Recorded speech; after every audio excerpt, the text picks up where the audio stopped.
ఉస్మాన్ యూనివర్సిటీలో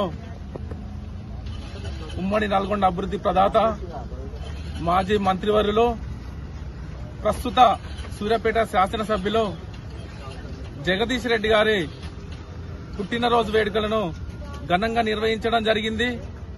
ఉస్మాన్ యూనివర్సిటీలో చదువుకునే పేద విద్యార్థులకు జగదీష్ రెడ్డి గారు పుట్టినరోజు సందర్భంగా పుస్తకాల పంపిణీ చేయడం జరిగింది.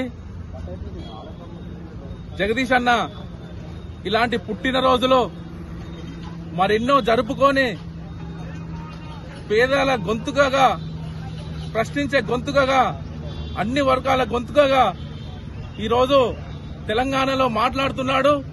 మీరు ఈ విధంగానే ప్రజల పక్షాన నిలబడి వాళ్ళ తరపున కొట్లాడాలని, మీకు నిరంతరం ఉస్మాన్ యూనివర్సిటీ అండగా ఉంటుందని, అలాగే తెలంగాణ స్టూడెంట్ అని కూడా మీకు అండగా ఉంటుందని తెలియజేస్తున్నాము. భవిష్యత్తులో జగదీష్ అన్న ఎటువంటి కార్యక్రమాలు ఇచ్చినా తెలంగాణ స్టూడెంట్ అని ముందుండి వాటిని నిర్వహించి విజయవంతం చేస్తుందని ఈ సందర్భంగా తెలియజేస్తున్నాము.